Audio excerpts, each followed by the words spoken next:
2025 NFL Draft is in the books for the Cleveland Browns, and I want to give you my way too early draft grades for the Browns. It is a tradition unlike any other where we completely rule and define the entire draft class before they take a snap. The Browns made 7 picks in this draft, the last one being possibly the most notable one, Shedeur Sanders from Colorado. So I'm going to give you my grade for the Browns' entire draft, and then we'll kind of just rehash all the picks they made from round 1 after trading back with the Jags to get Mason Graham to round 5 when they traded up to get Shedeur Sanders. I'm going to give the Browns an A grade. And you know what? They should get an A grade. They picked 5, 33, and 36. You pick 3 times in the top 40.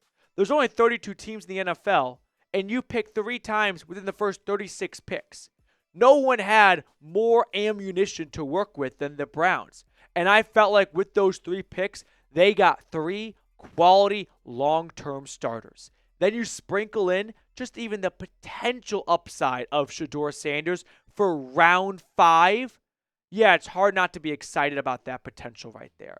Now, I want to go in a rough chronological order. So let's start with the very first move the Browns made, which was agreeing to a trade with Jacksonville, which reportedly happened 17 days before the NFL draft even started, where they went from 2 to 5, and they fleeced Jacksonville from just a trade value standpoint.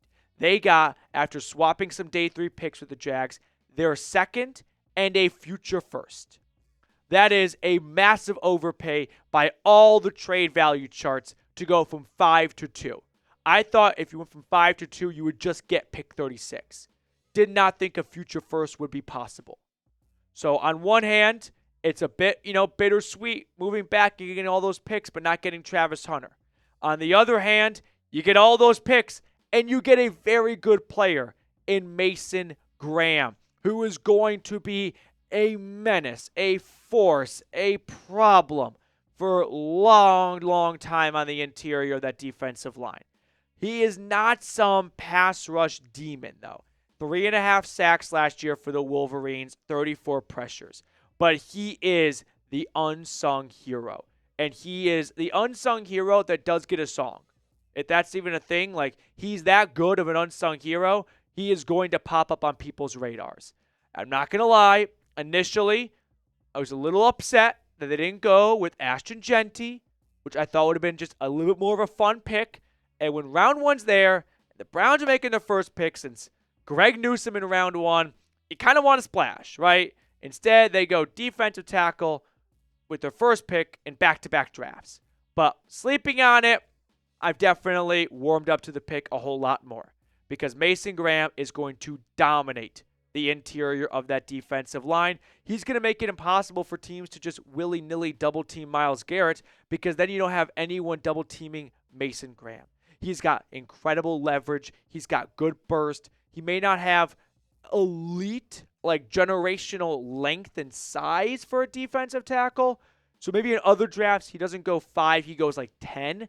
But still, in the AFC North, we know how important it is to win at the line of scrimmage. Let the guys out west playing candy-ass football like the Cardinals and the Rams get all the fast guys on the field. For Cleveland playing Pittsburgh, Baltimore, and Cincinnati, have you noticed all those 3 teams have had great defensive tackles? Cam Hayward, Geno Atkins, Haloti Ngata. I can go on and on here. Time for the Browns to start inflicting their strength and willpower at the point of attack.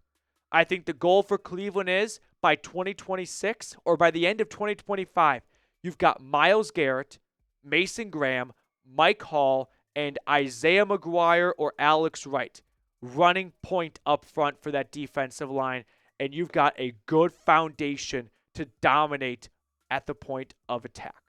So how would you grade the Mason Graham pick? I'm going to give it an A-. I don't think at 5 you got a generational player, but I think at 5 you got someone who's going to be a 10-year starter for you.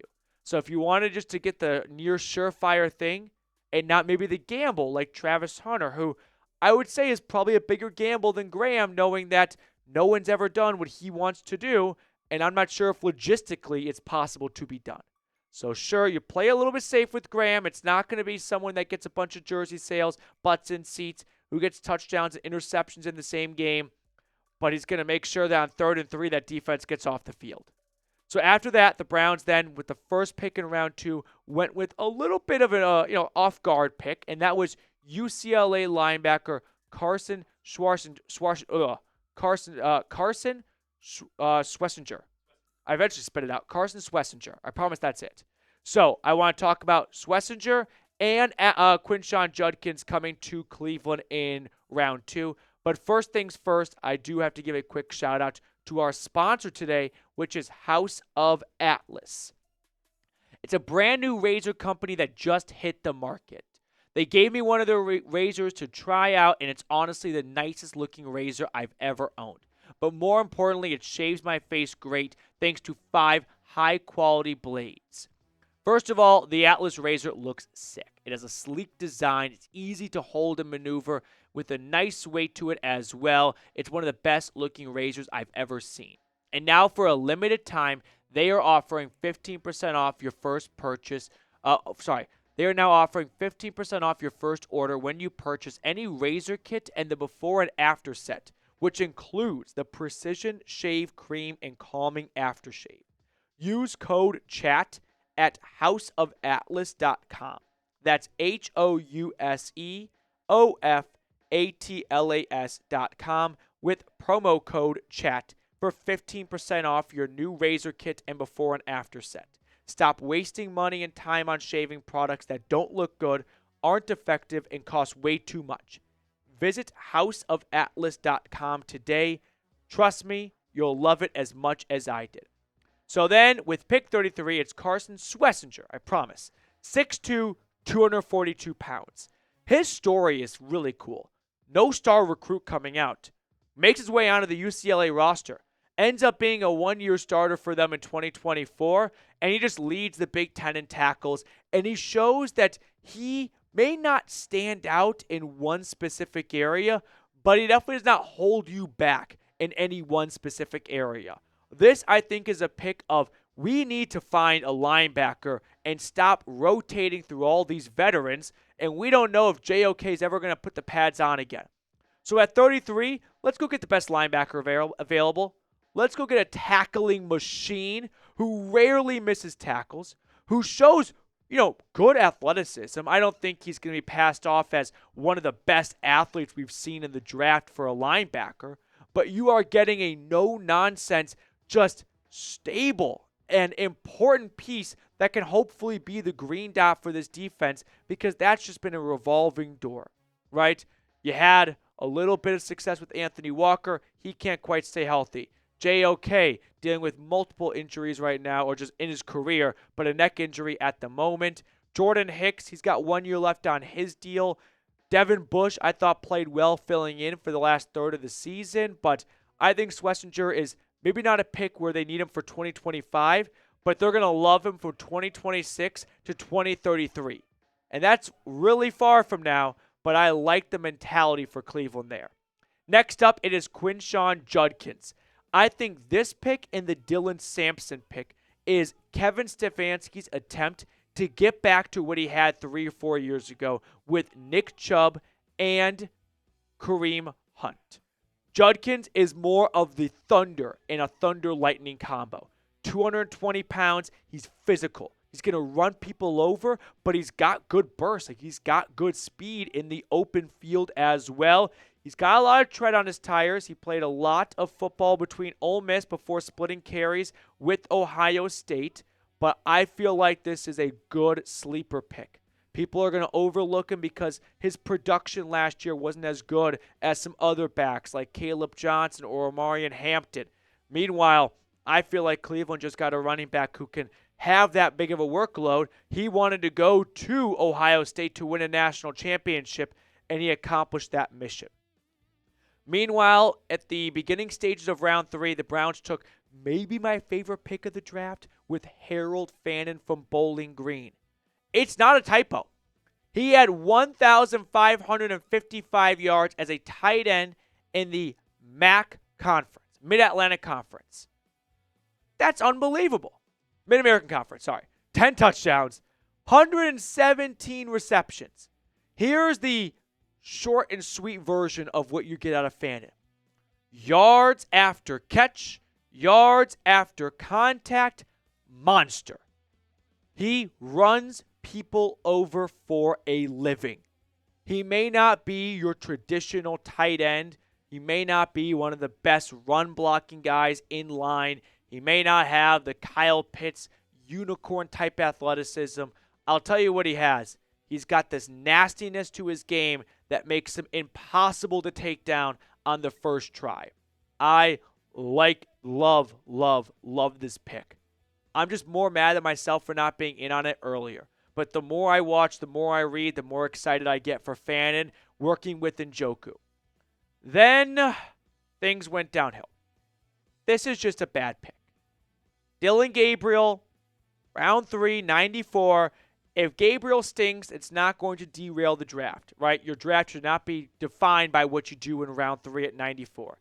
But you took a 5'11", small-handed Hawaiian quarterback to play in Cleveland. Someone should have said, hey, take a step back and let that sink in. We really think this is someone that could be a long-term starter for us?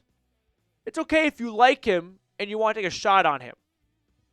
Do that in round 4 or 5 like you did with Shedeur. Pick 94, well, that's not going to be the defining pick of a draft class. You can still get some quality, whether rotational players or potential starters at that spot. Instead, it feels like another Siaka Ika, Anthony Schwartz pick. That's just not going to work out. Then midway through round 4, this is where the Kareem Hunt portion of this new Nick Chubb and Kareem Hunt tandem come in. Tennessee's Dillon Sampson. A little bit smaller and lighter than Judkins. 5'8", 200 pounds. He is not a scat back. Usually when you see that height and weight, you think, oh, a little gadget guy, right? A little side toy. No. He was extremely productive for Tennessee in his 1 year as their starter. Nearly 1,500 yards and 22 touchdowns. You can read about what Dane Brugler had to say about Samson. As a Tennessee grad and someone that watched every Volunteers game last year, you see 22 touchdowns and your first initial reaction might be, oh, it's a goal line merchant, but that's not going to carry over to the NFL. No, this guy was rattling off touchdowns from all over the field. And yeah, a lot of them did come near the goal line, but a lot of those touchdowns were exercising great patience and vision. And I think that Kevin Stefanski wants to get back to what he did from 2020 to 2021. And that means multiple tight ends, multiple running backs. Insert Judkins, Samson, and Fannin. Love that pick. And then, best for last, Shedeur Sanders. By best, I mean most notable. Let me address this first. Did I want the Browns to draft Shedeur Sanders? No. I'm not going to try and pretend like I never said those things. In my defense, that was always under the context of take him in round 1 at pick 2. So for those of you out there that are like, see, I told you they should have got Shedeur Sanders, you meant at pick number 2 or pick 33. I didn't want them to go with the quarterback that early, and I'm proud of Andrew Berry for not doing that. But at pick 144, yeah, even me, someone that's not a Shedeur stan, not a Shedeur believer, does not think he's going to be a long-term starter in the NFL, can see the upside and go, what do you have to lose? The guy that you could have gotten that would have been a special teams linebacker or a potential starting quarterback? I'll roll the dice on someone who could be a potential starting quarterback for this team. So Shedeur Sanders, one of the biggest stories of the NFL draft, ends up in Cleveland after all. Everyone's happy. People like me who didn't want to go quarterback early are happy. We get Mason Graham. People that wanted Shedeur and wouldn't stop tweeting about it for 3 months are happy. You get Sanders at the end.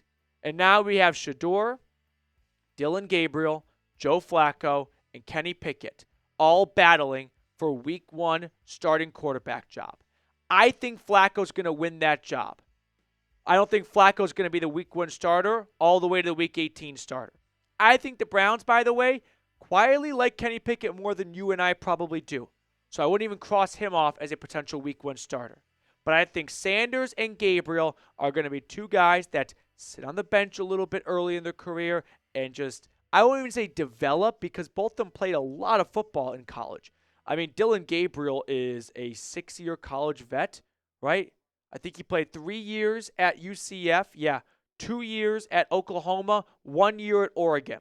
And then Shedeur played 4 years of college football, 2 at Jackson State, 2 at Colorado.